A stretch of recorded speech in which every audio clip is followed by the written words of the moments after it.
Mga balat o birthmark, simpleng pagkakakilanlan o palatandaan sa ating katawan. Maliit na bagay lang kung tutuusin, pero mag-ingat din dahil pwede ang mga itong maging mitya ng kapahamakan.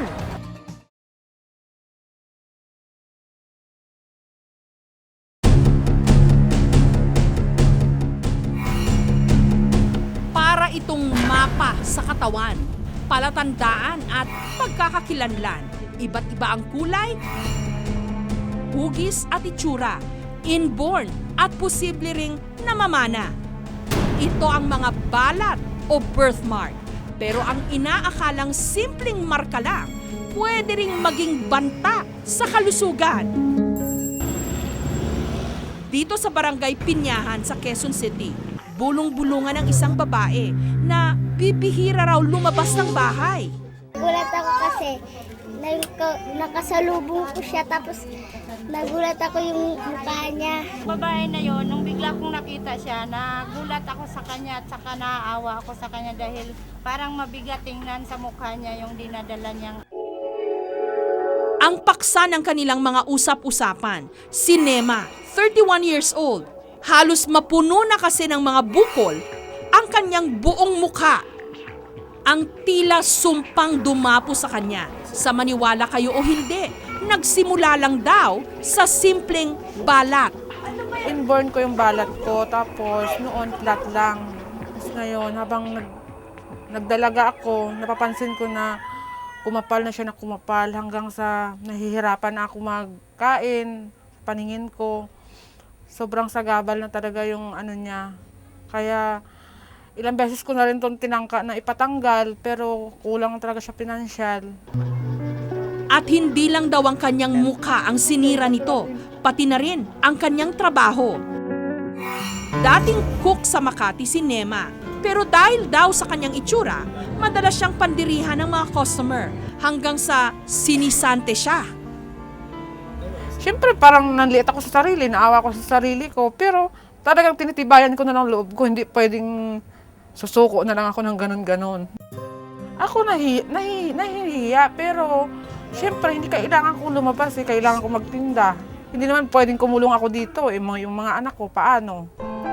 Ang pinaka-inosenteng mga biktima ng lumala niyang balat, ang kanyang mga anak. Ako, pag sa sarili ko, okay lang. Kaso lang yung sa mga anak ko, aaral. Minsan sila ang tinutokso.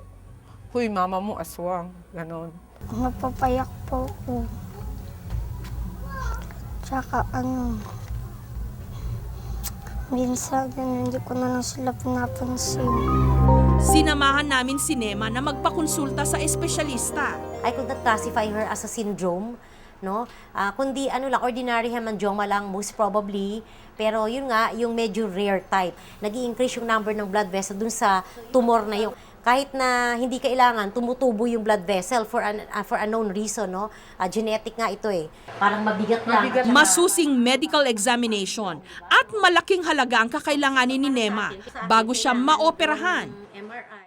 Gayunpaman, umaasa pa rin siya na sa lalong madaling panahon, matatanggal ang tila sumpang itong nakamarka sa kanyang mukha.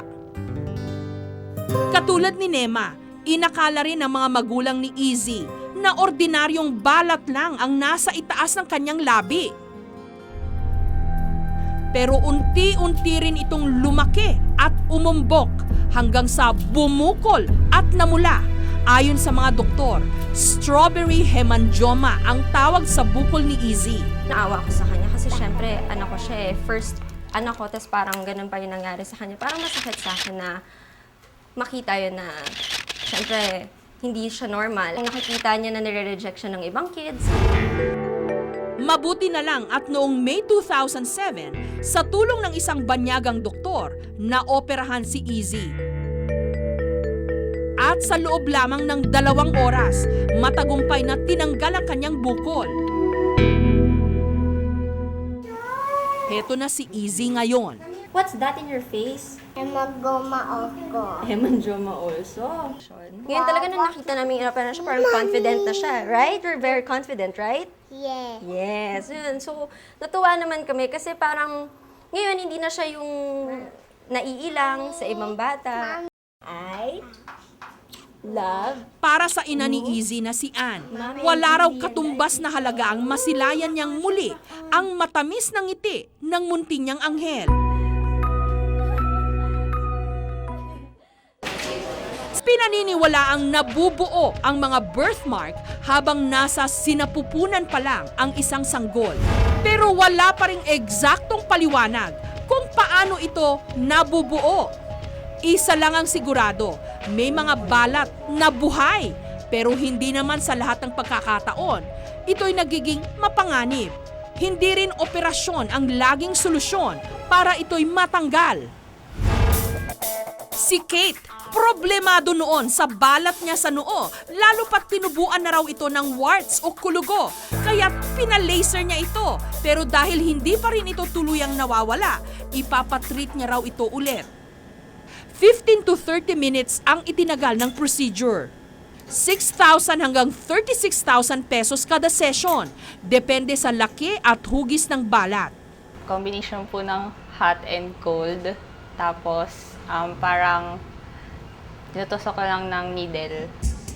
At dahil hindi instant na makikita ang resulta ng laser treatment, inaasahang aabutin pa ng 1 o 2 linggo bago ito tuluyang mawala. Pero ang ilan, wala sa ospital o klinik ang solusyon para mawala ang kanilang balat.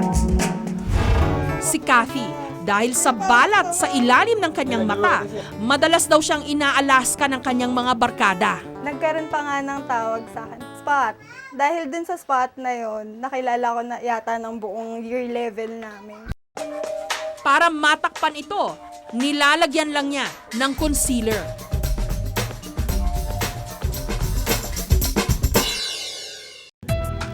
Ano man ang paraan para matanggal o matakpan ang balat, iisa ang tiyak. Dapat iwasang mairita ang balat. Makabubuti na huwag itong paarawan. Kapag nangati, nagsugat o kaya'y nagdugo, kumonsulta agad sa doktor. Kaya pag may birthmark ka, ingatan mo lang siya. Huwag mo siyang bubuting-tingin mo, lalagyan ng kung ano. Kasi who knows, it can trigger a malignant transformation, lalo na doon sa mga may family history ng cancer talaga. Kakambal din ng mga balat ang mga pamahiin. Malas daw ang ilan sa mga ito. Pero hindi para kay Aling Cecilia. Una nang naitampok sa programang Reunion sa QTV si Aling Cecilia. Nung hinanap niya at ng kanyang asawang si Mang Tagno ang kanilang special child na si Chris, 8 buwan nang nawawala. Dagdag pa sa kanilang problema noon, wala silang naitabi ni isang larawan ng bata. Mahirap po mawala ng anak. Di bali yung alam mong mawala na kinuha ng Diyos kasi makikita mo pa eh. Napupuntahan mo pero yung ganitong hindi mo makita, hindi mo alam kung nasaan, ang hirap. Pero may isang palatandaan na ibinigay sa amin ng mag-asawa. May balat daw sa puwet o likuran ang kanilang anak. At ito ang naging tulay para mahanap namin si Chris. At muling mabuo ang kanilang pamilya. Tingnan mo na, anak. Tingnan. Si Chris nga, anak. Ang pinaniniwalaang malas na balat, may swerte rin palang dala.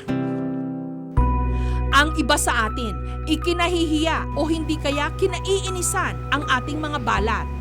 Pero imbes na ito'y isumpa, bantayan ito ng mabuti at alagaan. Ingatan at baka magkatotoo ang tila dala nitong sumpa.